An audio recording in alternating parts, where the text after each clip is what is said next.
From days of long ago, from uncharted regions of the universe, comes a legend. The legend of Voltron, defender of the universe. A mighty robot, loved by good, feared by evil. As Voltron's legend grew, peace settled across the galaxy. On planet Earth, a galaxy alliance was formed. Together with the good planets of the solar system, they maintained peace throughout the universe. Until a new, horrible menace threatened the galaxy. Voltron was needed once more. This is the story of the super force of space explorers.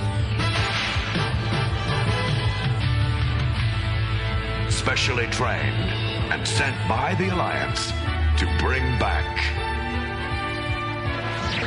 Voltron, defender of the universe. Voltron, defender of the universe.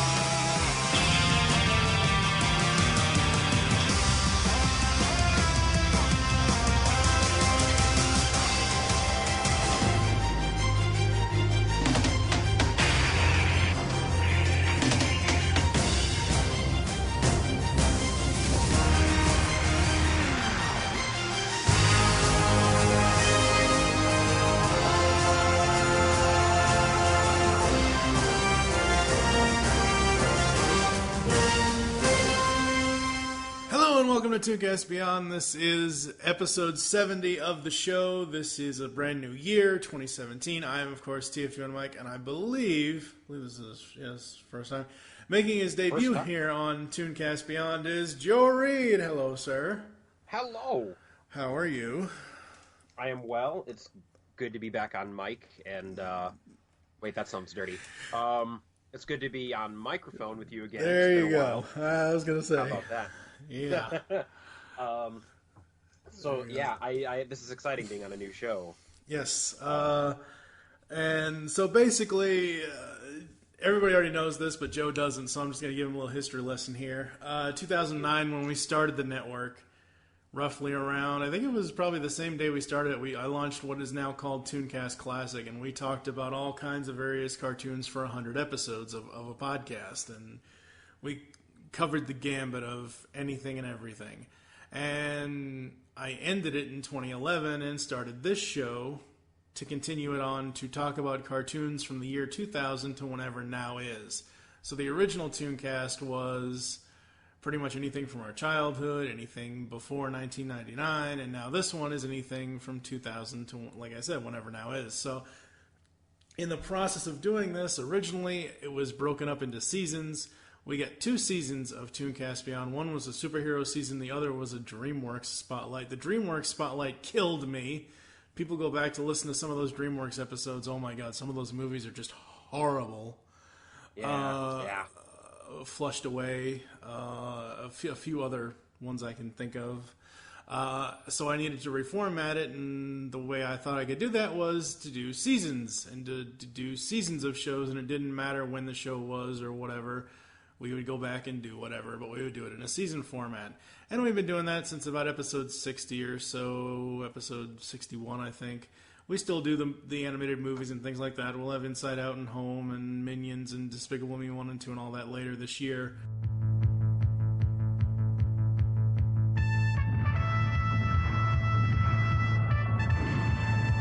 Ready to form Voltron! Activate interlocks! Dinotherms connected! Infracells up! Mega thrusters are go! Let's go, Voltron forward!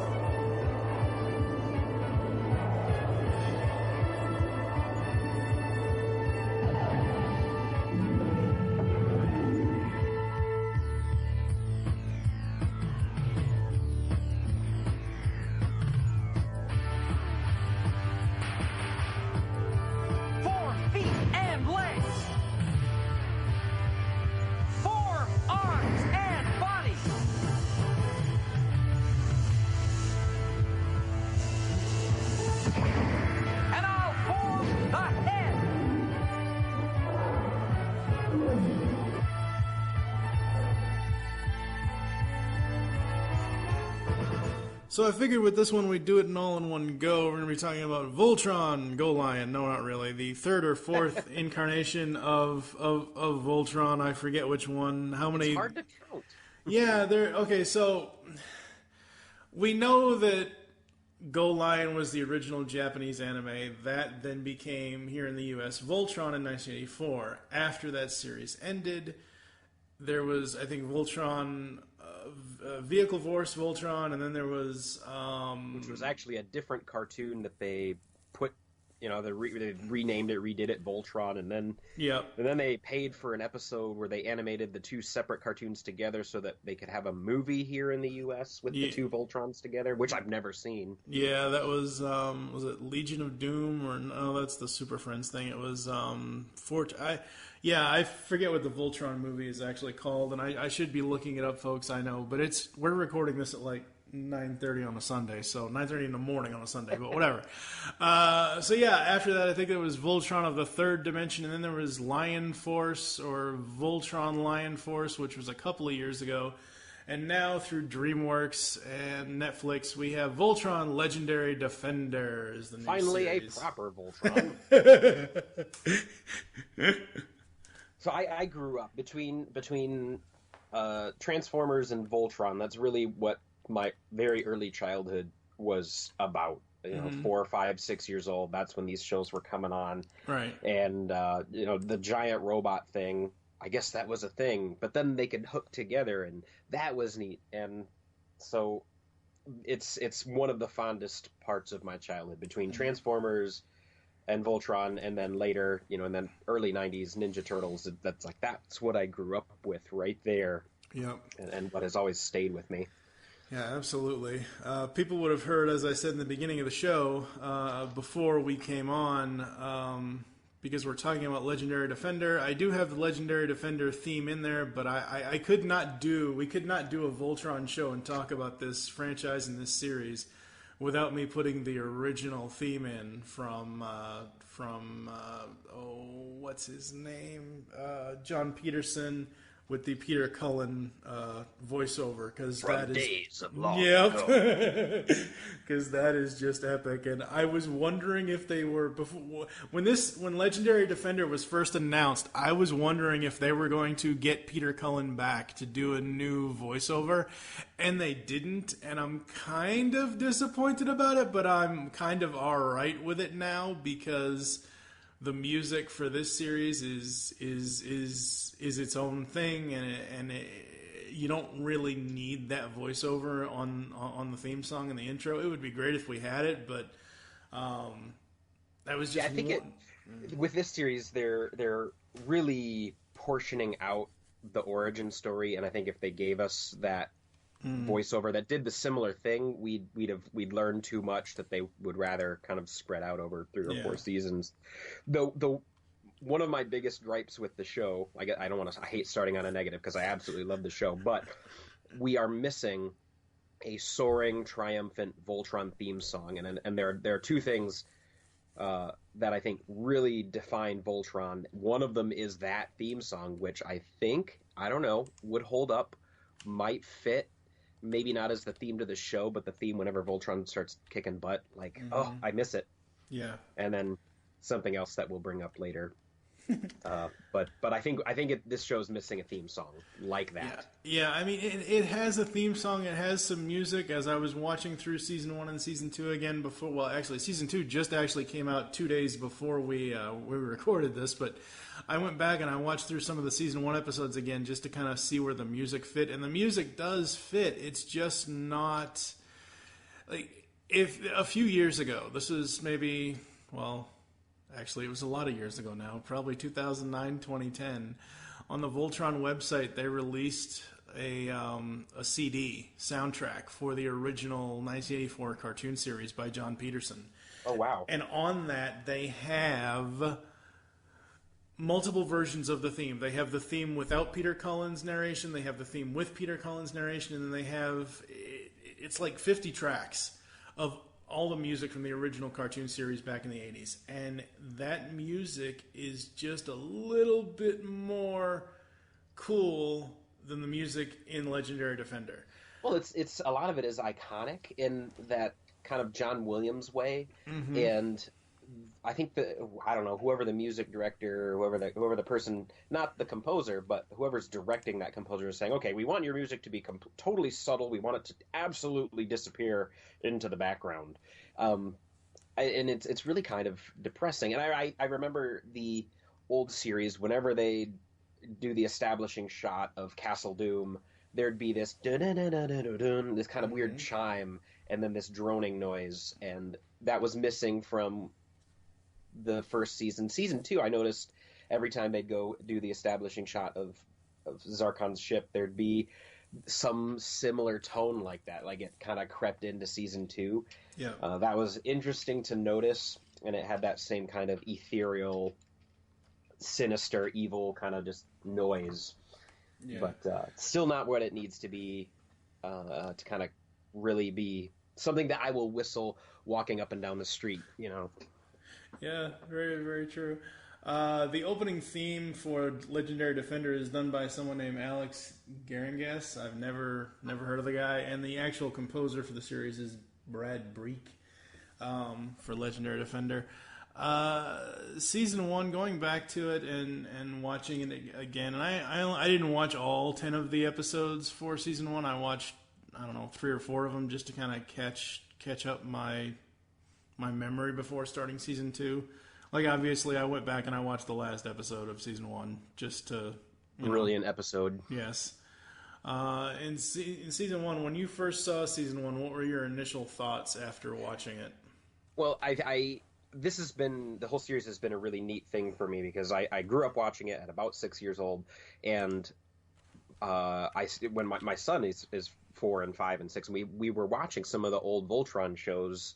I'd look them up on YouTube, and we'd watch one, and it's big, combining robots, so he thinks it's the coolest thing. And then all of a sudden we find out that Voltron's coming out, a new Voltron by Netflix, where we watch all of our TV. And so this has really been the first kind of property that my son has seen the original, like I have, and now gets to see a reboot, and then we get to complain about it together. And we get to be geeks about it together. And we get to be excited about it. I mean, excited first, and then we get geeky about it. Yeah. And so it's very fond memories of watching it. I think just like when I look back at the anime, when I was a little guy watching it, it was the best thing ever. And I loved the mice, and I loved the nanny, and I loved Karan, and I loved all the humor, and I loved the characterizations. When I go back and watch it as an adult, I go, oh my God, Nanny's obnoxious. The princess is a helpless girl in pink who says all those horrible things that men writers put in her mouth. And it's really dated and ugly. And so it didn't hold up. The things that are similar to that in the Legendary Defender show, my son thinks are great. Lance and his over-the-top humor, he just thinks it's the best. And Karan with all the freak-out stuff that he does, like that anime character in every anime that annoys the tar out of me, he thinks it's great. So it's neat to watch him enjoy everything, and then I get to, in my head, gripe about those little tiny things that bother me. Yeah. But what the series has done really well is that it's pulled that magic meets technology thing together, and I think they've even brought in some, I don't know what I think we conventionally call the spirit. They call it quintessence, the soul, and how those things come together to make the magic of Voltron. It's why the Voltron robot is special. It's because it's a combination of all these three things. And so they're always divvying out, he's a little more powerful. He's a little more powerful as the pilots gain affinity for the lions. They grow a little more powerful. I'm just kind of fascinated in that kind of, I don't want to say storytelling, but when a writer has a story to tell kind of in that area, it's like, oh, yes, tell me more of this fake mythology and technology that doesn't exist. I like seeing into people's imagination like that. Yeah. When I watch Season 1, there's all kinds of nitpicks that I pull out because of loving the original show in the 80s, and I can still go back to the original show and enjoy it for what it is. Yeah, you're right. There are a bunch of nitpicks that in Legendary Defender, they basically took the nanny character and Karan character and made them one character in Legendary Defender, and Karan bugs the hell out of me in this series. He is so annoying. Oh gosh, so bad. And it gets worse in the episode. Well, we're not there yet, but in the season 2 episode where they keep stuck in the time loop, and he keeps de-aging, and I'm like, oh god, it gets worse and worse and worse. I actually kind of I didn't hate that as much as I should have. I'm with you.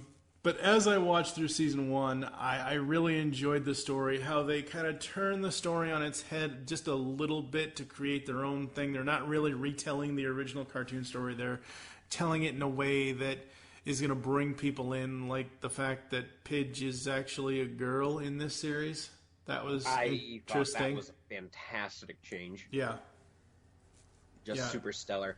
And, all right, no spoil. Well, I don't know if we're spoiling it. No spoilers here. If you've even looked at the old show, you'll kind of know what's going on. I think, and it hasn't happened yet, folks, so definitely not a spoiler. But I think Shiro's going to die. I mean, like, actually die. Yeah. Okay, I mean, so anyone that's lived under a rock for the last 30, almost 40 years, in the original Voltron, in the original Go Lion, Sven dies in the anime. In the 84 series, they didn't kill him. They made it look like they killed him, but they sent him off somewhere, and he comes back later in the Lion Force series from the 80s.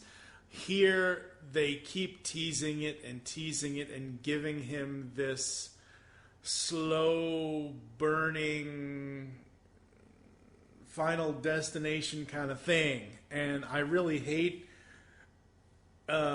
comparing Voltron to anything Final Destination because those movies are horrible. But yeah, they keep teasing the fact that Shiro may or may not die, which is really going to suck because that's Josh Keaton as the voice of Shiro, and I've interviewed that guy, and he is awesome. And yeah, Josh deserves to be on that show. Well, I thought when that was come out, and who's this Shiro guy with the scar across his face? Like, where's Sven? Why is he piloting the black and Keith's in the red lion? I know his outfit's red, but anyway, weird things like that. I thought I was going to hate Shiro, and he ended up being one of my favorite characters. He's the most mature and old, and I appreciate being able to actually relate to a character, not like Lance, who's just an idiot.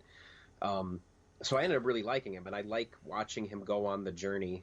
And I after the last episode, no spoilers here, I think I know what they're going to do with him, and it also makes sense as to how eventually we might get to the Voltron team that was the old show. Princess is in the leg, and Keith's in the Black Lion. Yeah. Well, everyone... without killing him off, I think we can get there. Oh, absolutely. I'm sure they could. Well, in the old show, in the original 84 show, they had Keith, Sven, Hunk, Pidge, and Lance.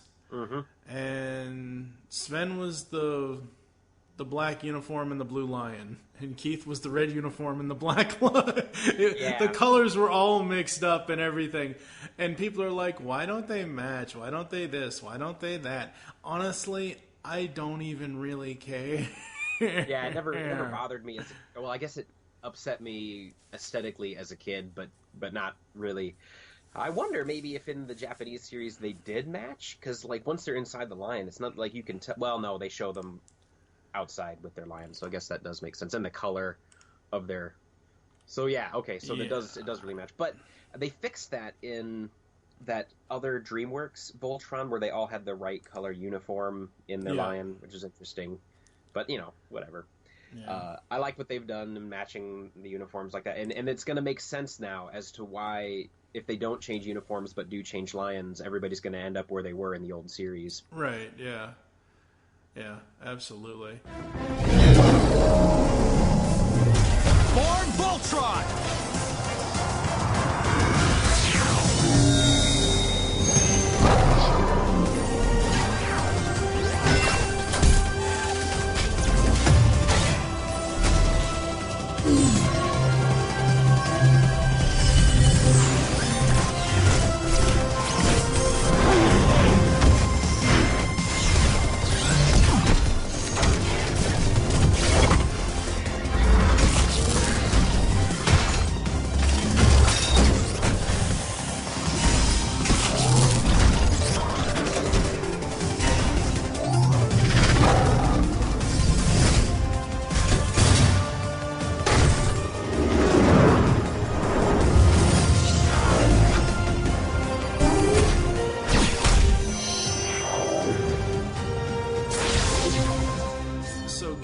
season 2, and there are spoilers here, folks. So you're gonna have to stop the podcast and listen after you watch season 2. But season 1 left off with a pretty big cliffhanger, with them, not really knowing, us not really knowing if they're gonna make it out of the battle there. And then, so we start season 2, and of course we find out that they did make it, and we, this is the wormhole trip because this is the episode where, first episode Across the Universe is where Hagar uses her magic to whack out the wormhole there, which is a little strange. And what I find interesting is the first season has 11 episodes, and then the second season has 13. Wow, people liked us. Let's give them more episodes. Yes, exactly, exactly.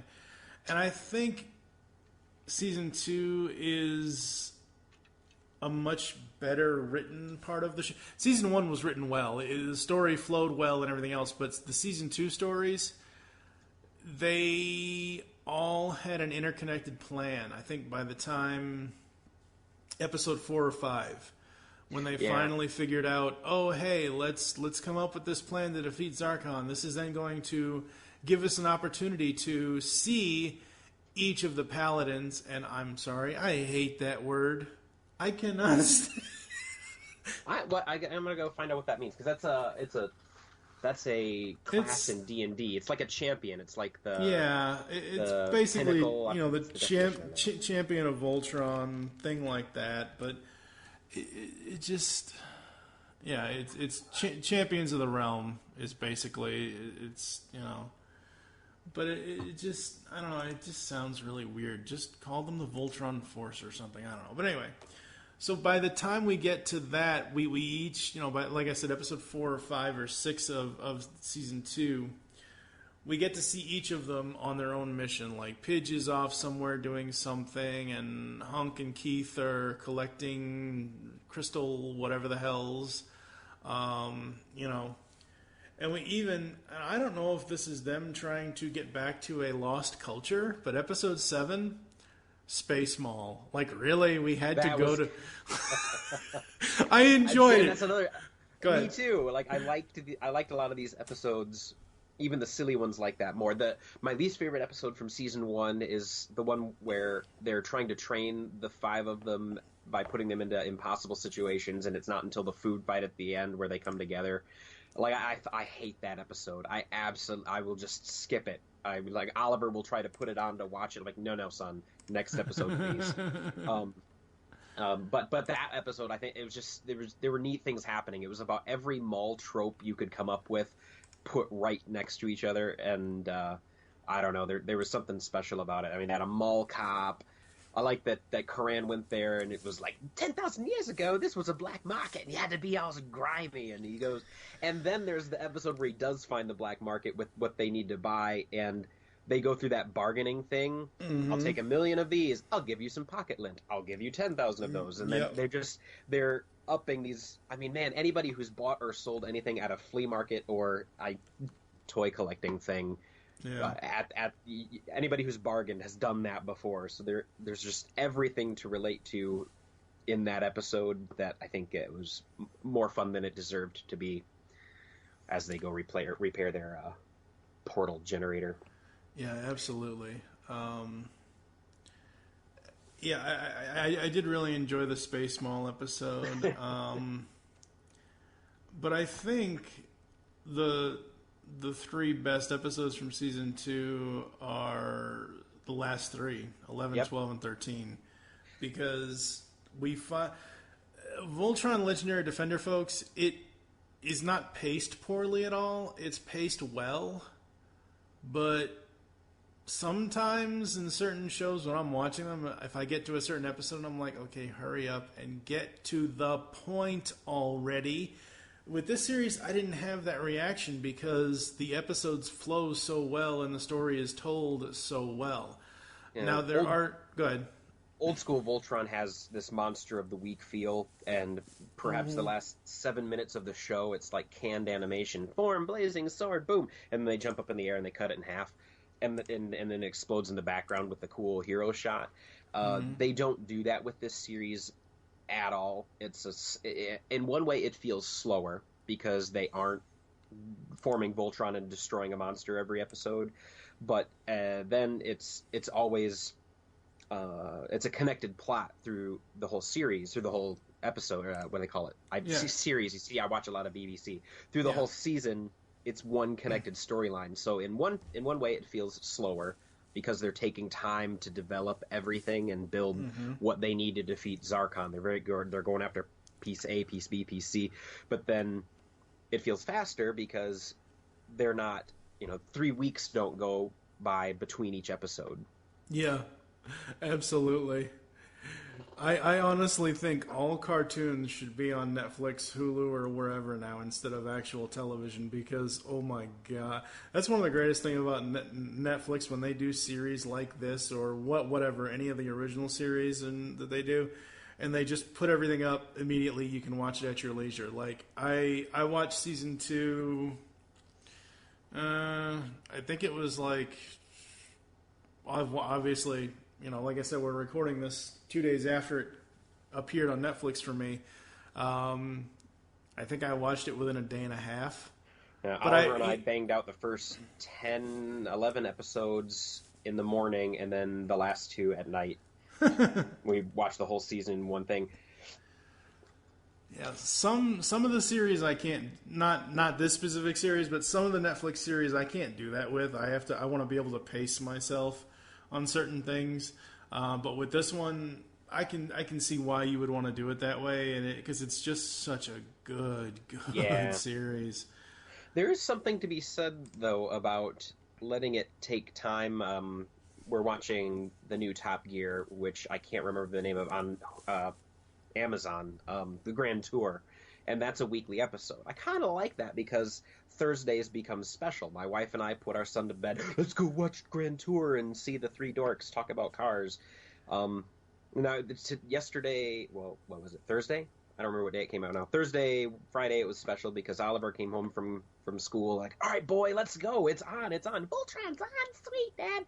So it gave us a moment, but that was great. But my wife and I get a moment every Thursday when the new Grand Tour episode goes on to Amazon. I wonder how special it would be or how it would be different if every week Netflix released an episode and my son and I got to come home from school and said, all right, dudes, let's go. And, we got to experience that 13 times instead of just one big time. Well, you could do that yourself, doing it 13 times without, what I mean? I have no restraint. I'm just saying. It's like putting a whole bag of M&Ms in front of me and telling me not to eat them all in one shot. Oh, boy. Self-control. I think not. That's why I have 105 Optimus Primes. It just doesn't happen. You can't stop. Good Lord. Yeah. So getting into the voice cast here, there are only a few names that I really recognize. Neil Kaplan as Emperor Zarkon. I recognize Neil. He used to be, he was at one point in time a voice of Optimus Prime, which that series just No, wait, which one? Neil Kaplan, he was, oh god, now you're going to make me look it up, aren't you? Let's see, animation,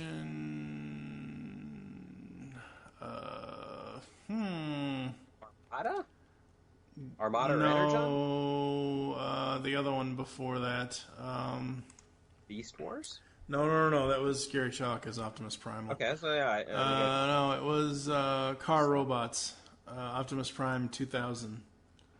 So, I've never even heard of that series.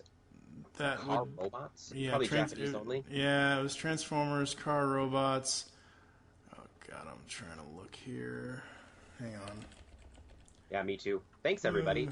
I will edit. Yeah, I will edit this out. But yeah, he was the voice of Optimus Prime in Transformers, Car Robots in the year 2000. And I could have sworn he was the voice of Optimus in one of the other series before that, but yeah, it was the Car Robots series. But I don't know. So, like I said, you got Neil Kaplan as Emperor Zarkon. You got Kree Summer as Witch Hagar, which, if anyone doesn't know Kree Summer, where have you been? Between Drawn Together and Tiny Toons, and she was Max in Batman Beyond and all that. Kimberly Brooks is Princess Allura. Josh Keaton, as I said, is Shiro. Stephen Yoon is Keith. Jeremy Shada is Lance. Bex Taylor Klaus is Pidge / Katie Holt. Tyler Labine is Hunk. Lance and Hunk. I kind of got to like Hunk when the Space Mall episode happened because he shows off his chef skills. But Lance is by far the most annoying main character in this series. Oh, I give that to Koran. Okay, Lance is the second most annoying character in this out of the main cast because they give him all the anime, like all the funny anime facial tics, and it's like, no, don't do that. I understand you're trying to go for a little bit of comedy here, but Jesus Christ, I do not need Lance being this love-struck, jealous idiot over Allura.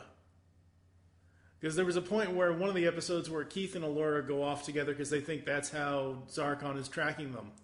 And they go off in this spaceship, and at one point they return, and Lance is like, wait, Keith is with her? And I'm like, no, dude, shut up. I'm just like, shut the hell up, Lance.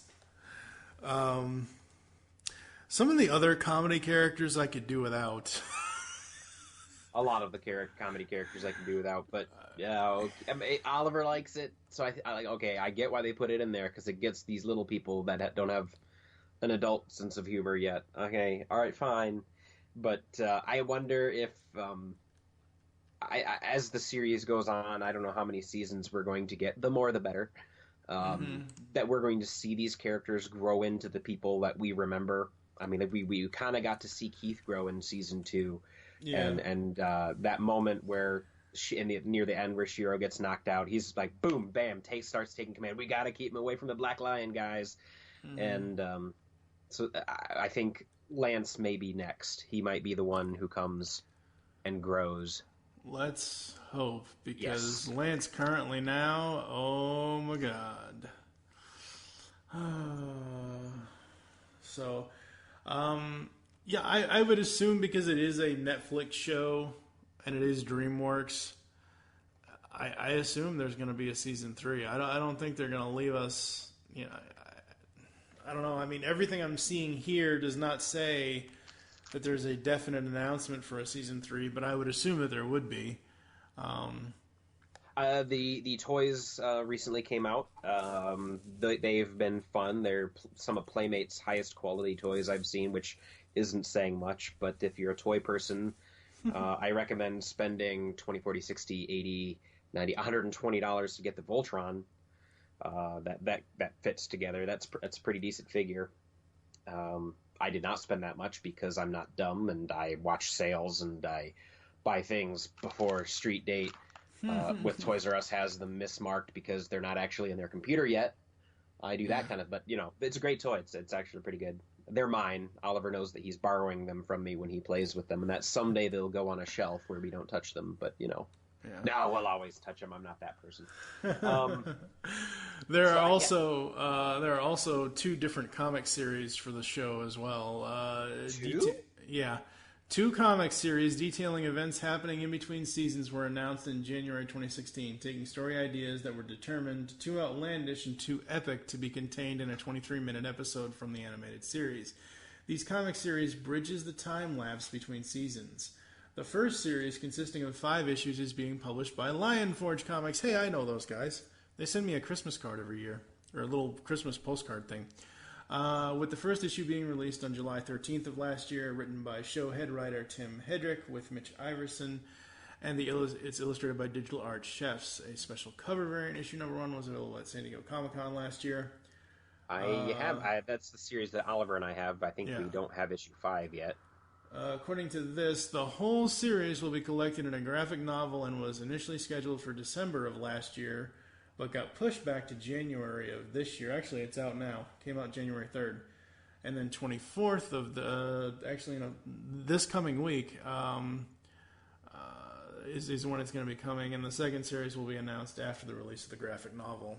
So they're still working on that, apparently. Sweet. Yeah. Voltron Legendary Defender. I like it. I think it's really fun. I think it's really, really interesting. It's bringing Voltron back to where it should be. It's, like we already said, telling stories here that are well-paced at a interesting time, and they're taking their time, but they're also giving us high action. The action shots in this series, the shots in general for this series, I've been posting a few pictures on Facebook about just the background of the shots, because I got in trouble talking about Daredevil Season 2 before the entire world saw it when it came out. So it's like I have to be really careful now. It's like, I'm not posting a spoiler. I'm just showing you people this is a background image, and it is gorgeous. But yeah, the backgrounds, everything about Legendary Defender is what I hoped it would be. Like we said, there's a few things with the comedy characters that we don't really like, but I mean, this is like, for me, this is almost like 1984 all over again. It's just a little bit different.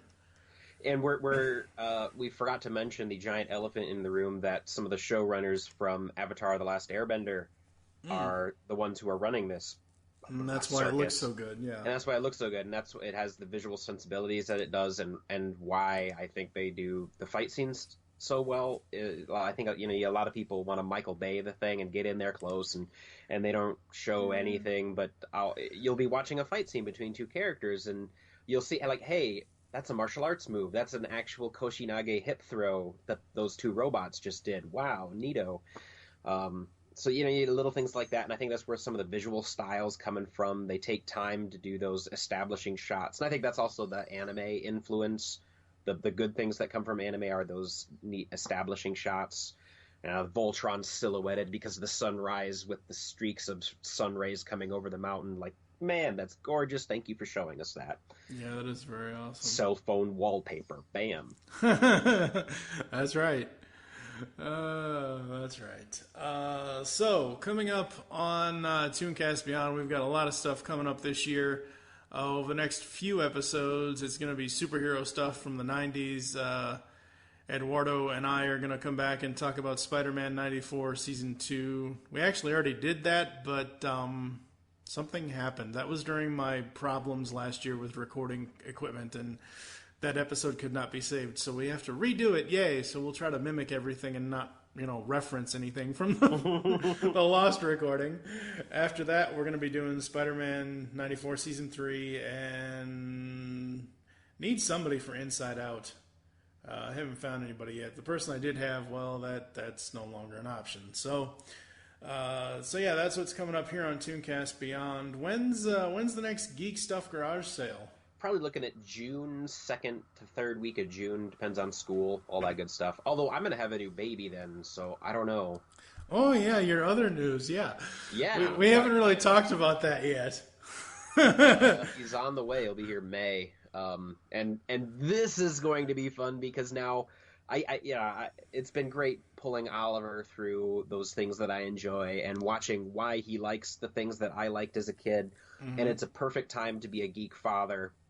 And, I'm trying not to force him to like the things that I like, and I'm trying to let him like things that he finds on his own. That's a very deliberate thing. Like, he likes the Dino Trucks and some of these other Netflix shows that I don't really watch, but I'll sit and I'll talk to him about it, and he talks to me about it. And I think that the age difference is going to be such that instead of me watching Star Wars with Oliver, it's going to be Oliver watching Star Wars with his little brother saying, "Watch this, kid, watch. Who's his dad? Who's Luke's dad? Oh my God!" And so I get to kind of experience those things from even a different angle, and it's just a good, real interesting spacing between ages, and it'll be fun to watch. So Oliver's how old now? Oliver is going to be 6 next Friday. Oh, well, happy Which early is birthday. right. Yeah, I know, right? And that's right about when I remember conscious memory really starting. So, yeah, it's gonna be some good times. Okay, and he's going to be... So there's going to be a 6-year difference between them. Yep, That's 6.5. not bad. Yeah, that's not bad. That just means I'll be changing diapers till I'm 50 or something like that. I'm not ready. No, not exactly, no. But knock it off. Changing diapers till I'm 50. 40? Yeah, 40. Oh, Lord. Well, yeah, 40. 40's not that far away. I've Why got do I 3... still have toys? So you can pass them on to your children. Yep, thereabouts. Oh, crap. All right, you can find me at TFG and Mike on Twitter. You can follow at GeekCast Radio on Twitter. Find us on Facebook, geekcastradio.com. Go check out Geek Stuff Garage Sale on Facebook as well.